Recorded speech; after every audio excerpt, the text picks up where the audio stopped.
Roast, take, and action.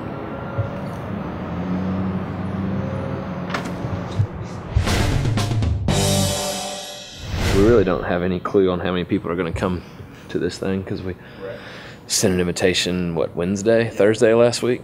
I did think about this morning about getting some strippers to escort Dad to the party and having them sit at a table for him, but then I thought about budget-wise, and I don't know any strippers anymore. I've been throwing parties all over the Southeast for over 40 years, and now I've got my sons working with me. We do over 600 events a year. Appreciate everybody making the effort to come out. We've catered all over the place, and this is how we do it.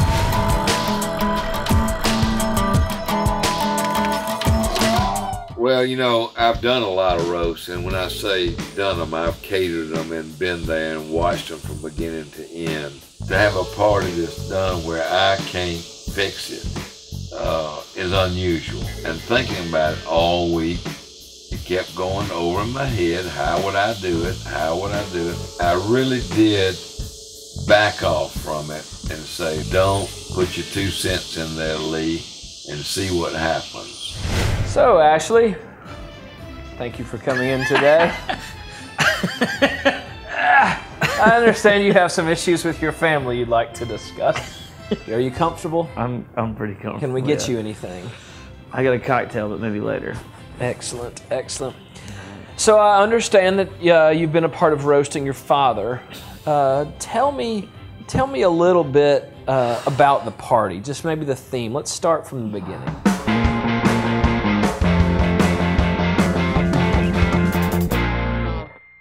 Y'all called a bunch of folks yesterday, right?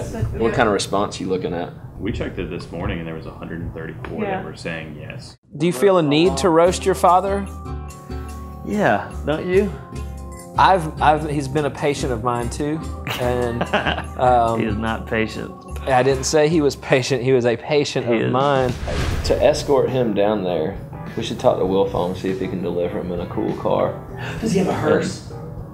He's gonna be down there. And y'all got the roasters all lined up and the time frame. And you got Janice, Milton, Uncle Danny, Bob Shields, and then me and Ashley. I liked on that Dean Martin roast the idea of having a stage and having your speakers up front. Have them sitting up there. Yeah. Cocktails. What we were thinking is if we've got the stage and then we do a table on either side with people sitting. you had mentioned the throne of kale. Yeah, I was gonna get y'all to like put kale all around it. You could do maybe a kale kind of crown around it. I can use so it kale on the table arrangements. Oh God, yeah. Yes. Are we gonna add, Russell, my mini corn dogs to the menu? She has 40 mini corn dogs. She has 80 mini corn dogs. Bethany's awesome because she's like so sweet. We had done this book a couple years ago of quotes, all this stuff that Lee has said to employees over the years. So Bethany, more than anybody else, has been saving up this stuff just to blast Lee with. Are we gonna do anything with prune juice? I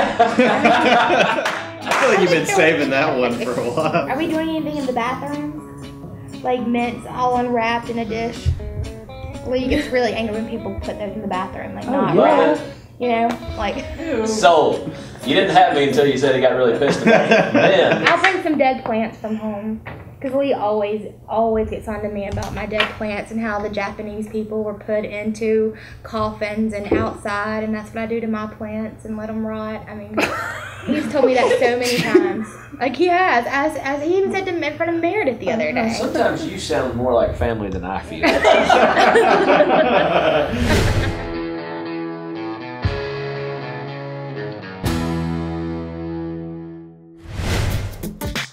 You know, man, I really appreciate you letting me change that layout of the party.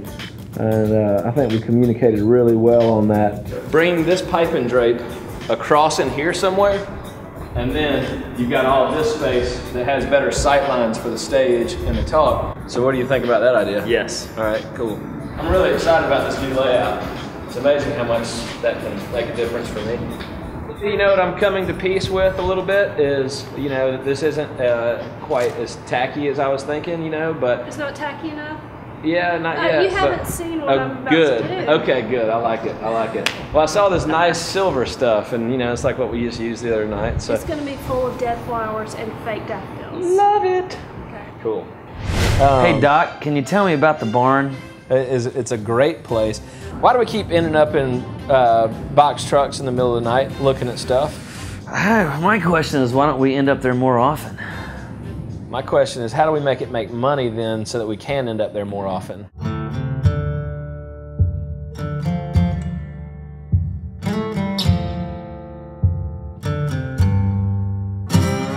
So what this is a piece of nostalgia. This was a sign that Granddaddy Graham painted for Dad in the early 70s. Dad and I came to an employee's funeral down here about 3 years ago, and we came by. He said, "That's our old farm." And we pulled up, and then we looked in the barn, and this sign was here and all this other cool stuff. Coincidentally, the other night, looking for my Christmas lights, had come across the guy's phone number that now owns the farm. So called him, and he said, "Come on out. Anything you want, get it." And that's what we're doing. Why, is that not normal?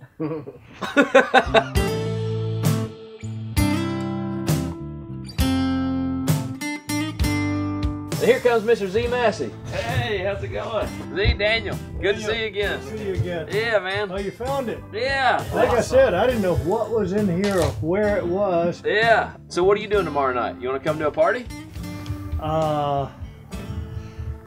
Yeah, if Yeah. Yeah. crank loose. That's how we got here. It's Yeah. a series of yes.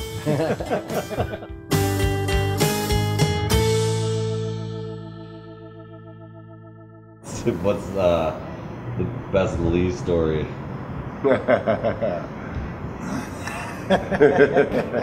Mom told me a story a couple months ago that it was towards the end of the Christmas season, and they had this lobster on the buffet, and this dude comes up there and he starts to get the lobster and he starts to break it apart, and Dad just walks up to him and he goes, "I wouldn't eat that lobster if I were you. That thing's been to more parties this season than I have." This guy and I, he was a KD, he worked in the kitchen, big old guy. One time, Lee looked at him and said, "Man, you stink." Here, gave him some deodorant. He got all mad and offended. He's like, "I've been busting my butt all day. I've been doing this and that." He's like, "Whoa, now don't get all huffy puffy. If someone says my breath stink, I'll pop in a breath man." He said that he might not can do nothing with his stomach and his ass to get a woman, but he can smile at him. You better embrace it. He said, "Don't no woman want no man with no big stomach and no flabby ass." With a little ass he got. You want to see my teeth? Oh no, I don't. Try 'em, That is Ken. not exciting. Try 'em. Ask me why I got braces at 70. Why didn't you get Get braces? me a trophy bride. A trophy baby. bride. What do you think she needs to be like? I don't know, but she gonna be looking at his teeth. So this is the door we got last night. Yeah. And where everything this came from? Well, so this door came from a house over on Prince Avenue. You want a story or you want the truth? History is only what we choose to allow ourselves to agree to believe. I don't know if I've ever explained that to you or not. When I was born, my dad wrote in my children's book, "Today was both a beautiful and a sad day. Today is the day that you joined us in this world, and today is the day that we put Maggie, the dog, to sleep." And the second entry from my dad, about 3 months later, said, "Well, we took Maggie to the vet today." I thought, huh, that dog's been dead for 3 months. Why in the world did somebody take it to the vet? And I realized at that moment, my dad is strictly a storyteller, and it's in the present moment, and that's what history and that's what facts really are, because history changes the more times it's told. This came from 638 Prince Avenue, which was the Fidel house before it got torn down in 1955. It came out of that. It was a Victorian style house, and so Dad saved that, and then he had it in the station in the early 70s, going to the saloon. Does that work? Yeah. Okay. This door came from Minneapolis. It was in a hotel up there that Dad visited, and then he found out while he was staying there that he was there the last weekend, and they were going to do an auction. And so he actually bought this at that auction, rented a car, and drove it back down to Georgia from Minneapolis. Third time's the charm. All right. One more. This door came from England in the late 1800s, and so it was right in the Victorian era, and they were manufacturing doors. Now, coincidentally, because Georgia had the heart pine, we were actually shipping a ton of heart pine lumber, and Dad was over there on the honeymoon with my mom and found this door. This was Dad's Hay House honeymoon door. All right, so that's mahogany.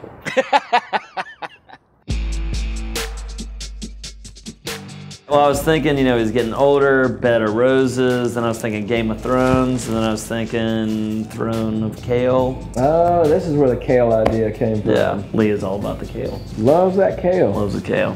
They hate it when I use kale.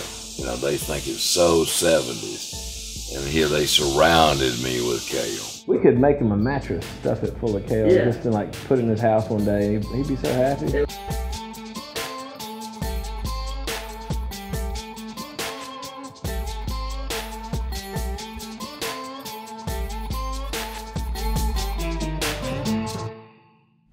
And how they got all that stuff together. Because the day before, 2 days before, nothing was down there. I mean, it was an empty room. One of the nice compliments that Dad's ever said in life was when he said, well, y'all just did this different. I thought it was going to be the same thing that I would have done, and I wouldn't even thought about it this way. Kind of think we should swap positions here. I'm just letting it all out, you know. Did you think that he was not going to be supportive of your layout? Part of me was hoping that he wasn't, because it was a roast. We're heading down to Dad's birthday, and we were riding the last couple blocks with him, but the back seat's full of books, so the tangible past. So as long as this bumper doesn't break off, I'll be a part of the tangible present. It's creaking though!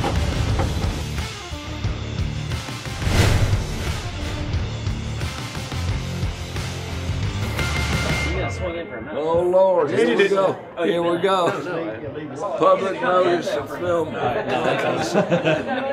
Yes, you can film it, as long as I can edit it.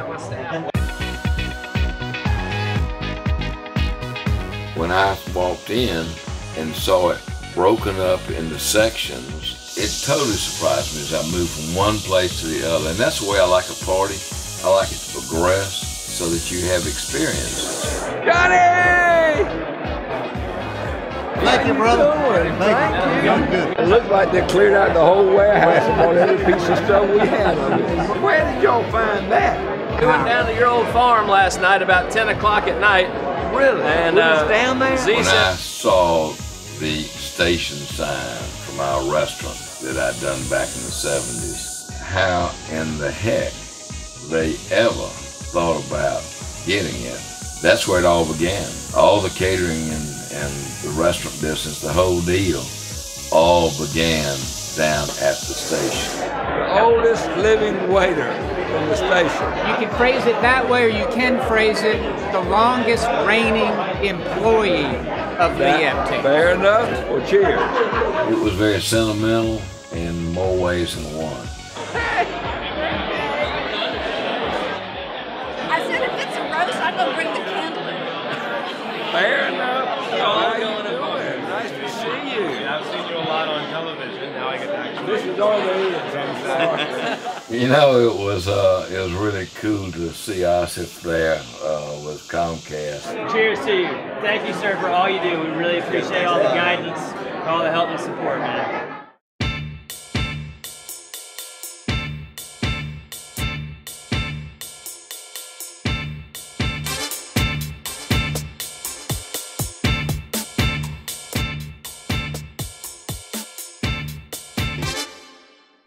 So we're gonna go ahead and start. Those of y'all in the back come through for food. My name's Lee Epting, for those of y'all that don't know. We're gonna kick this thing off tonight. If you are a current or have been an employee of Epting Events, can you raise your hand right now? Ah, we love ya. Is anybody in the market? We do have some more parties coming up this weekend. Where's Mom? There you are, back in the back. Bobby Epting, give her a hand. She brought the kiln. She started the fire. Let's have a roast. Lee, where are you? Why don't you come on up here? This is a good time. We've got a seat for you. This is your throne of kale.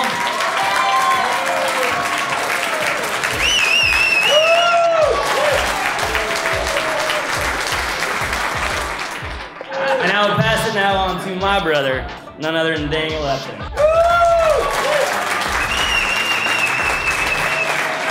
Hey, yo, Sentiment Chief, here we go, folks.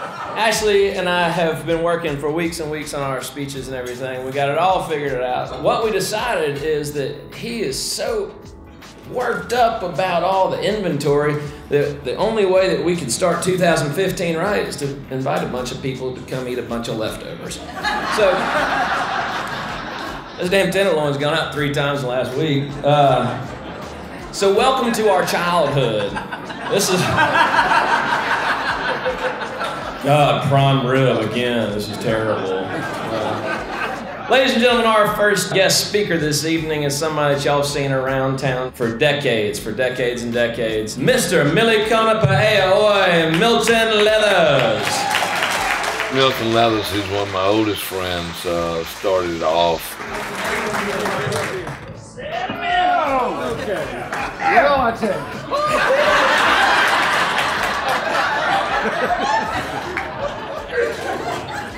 I didn't know you were that glad to see me.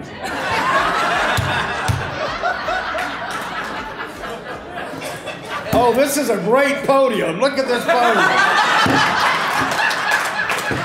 Tell us a little bit about Milton. He likes to talk. He's where we learned a lot of our Southern stories from, and help legitimize that Lee is not the only one that just makes stuff up to tell a good story. There's a side of Lee that you don't know because he's a fisherman and a hunter. A lot of you know, probably been off on those trips with him. We were over at Henry and Bonnie's when Daniel called home, and Lee had just come back, and Bonnie said, well, Daniel, what kind of fisherman is Lee? And on the phone, Daniel said, well, Mama, he's not really, I don't know, not that much of a fisherman. He bought 2 pillows from the cabin, and he put it in the middle of the boat, and he bought a sketch pad. And we were going down the river, and he was sketching things. And at one point, a piece of driftwood went by. Lee said, damn, that'd make a good centerpiece.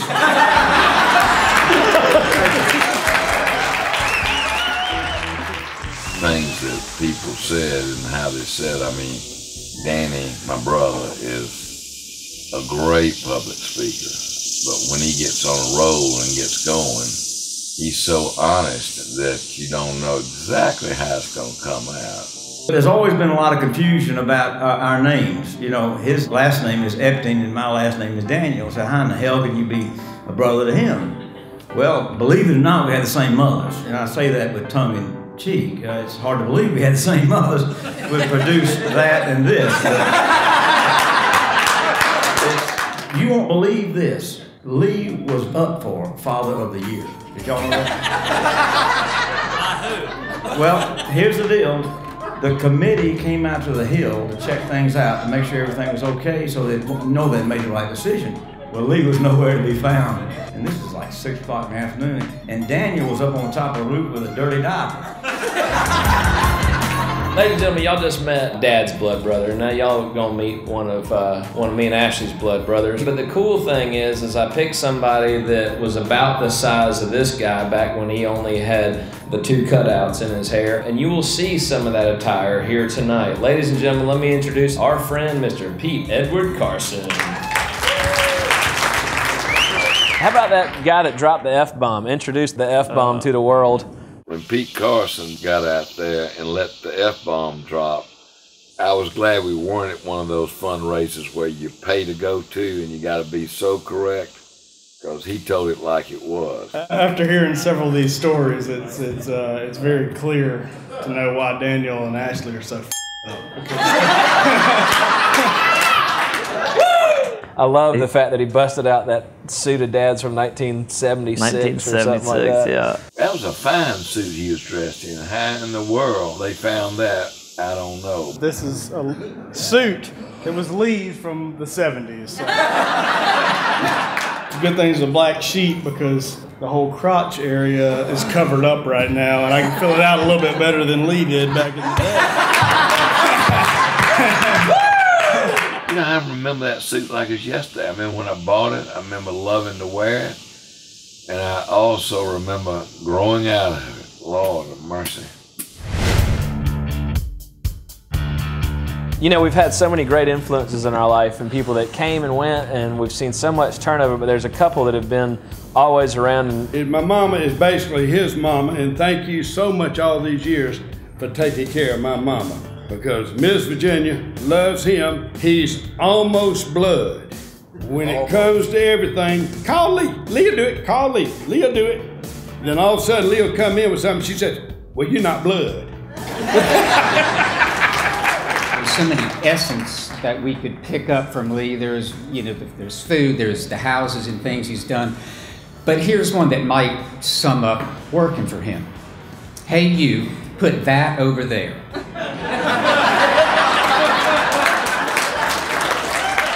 How about that woman that did not know about Dad's testicles, so she said? Gwen O'Looney. Former mayor. Former mayor. And I thought all the mayors knew about Dad's testicles. I thought there was a billboard about it. I'm so embarrassed for you, Lee. All these people came together, all these fine, upstanding Athenians, and they told everything bad. I didn't know your testicles were that big.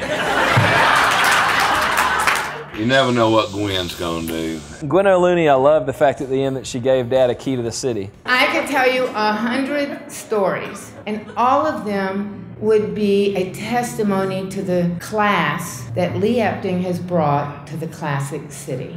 He did what he's done for Athens for so many years, from the very beginning. But the real keys to the unified government, the first keys, are the ones for the chief elected officer. I know you lose all your keys and you can never find them.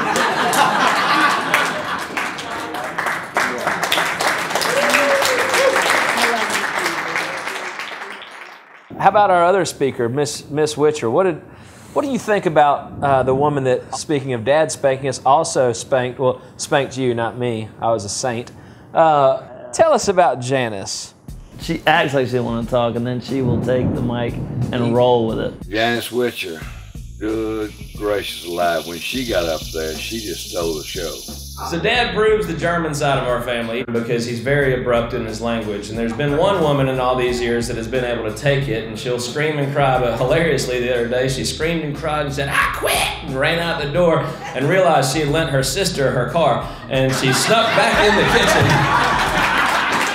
But however he communicates with her, I believe the hidden word is he's always saying, "I love you," and he appreciates it. And 35 years of tolerance is an amazing thing. So what I've done is brought something. Ashley, can you hand me right behind that Elmer's right there? You know, Ashley and I love Janice Witcher, and we like Lee Epting. And so we took it upon ourselves to give them an experience that 35 years has not brought them. I've purchased for Dad and Janice Witcher a couples massage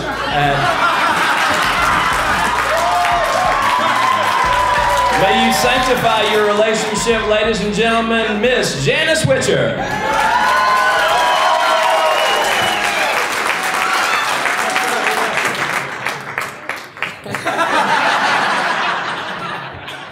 I'm not going to say much because I told him for the last few days, be afraid, be very afraid. See, all y'all stood up here and told nice things. I'm going to tell the truth. I've been working for him for 35 years. Now, let me tell you my first story about Lee Epting. My brother-in-law worked in the kitchen. He was a cook. And he needed to go into rehab. So I said, I'll go in the kitchen and help cook. And we had a salad bar in the restaurant. That was at Ramada Inn. And it had 2 soups that we made every day. Lee comes through the kitchen and I say, I gotta make these 2 soups. He said, okay. He said, I'll be right back up to help you. I'm still waiting.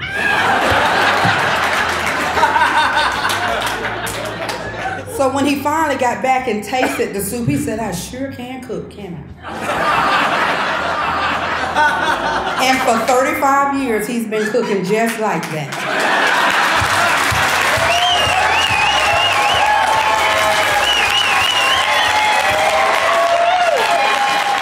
making this by myself. With her nuances, with her little quibs, with her turning her head and looking over here, looking over there, she could be on one of those comedy channels. You know, they all laugh and joke. You know, you're the only woman that's been able to stay with him 35 years. Over the years, though, he's taught me a lot of things. There are days that I'm very impressed with Lee Epting. And there are days that I think he's a very smart man. And then there are days. You know, we always worry because we're always scared that when he goes and get in front of a crowd, what he might say. Because we don't know what he's going to say. And then people, you know, you bring people in that don't know. And they'll think that, I can't believe she's working for somebody that said that.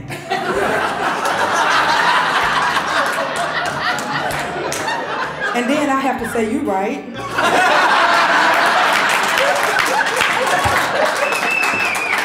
When Lee was talking to us yesterday, he told us he got some Invisalign. Y'all will know. Whenever y'all have a person, he'll pull them out and show them to you. I said, well, Lee, what you gonna do with them at 70?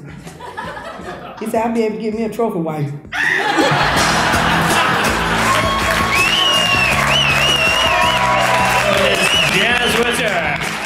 To have 200 people show up when I would be surprised as late as they were planning it, that you'd have 75 or 100 show up. And to have all those folks show up was an incredible honor. We said we got to throw Lee a party. It needs to be big. We don't need to spend any money on it because he'll appreciate it more if it's a cheap party. It shows how much less you gotta freak out about it and create a fun environment. You can get so hung up in the details that you don't think about the vibe of a party. Let's do a party where it really didn't matter. Like nothing mattered and it was just get a bunch of good people around and then get some booze and food. That's it. That really is. So proud of the boys for pulling it together. All the staff down there that worked that hard. The fact that our employees were excited about throwing that party. You can get all the accolades from a guest. You can have them tell you how great it was, but when your employees and your team feel that it's fun to do a party, you know you've done a good party. If people enjoy their job, then you have thrown a good party. It so far exceeded my expectations from the looks, from the stuff, from the energy that went into it, from the thought. Lee is a well-respected person, and deservedly so. This roast was from the heart all the way through and funny as hell. And I don't think it could have been any better. It was the best party of 2014 in Athens. In Athens. It was a roast. It was.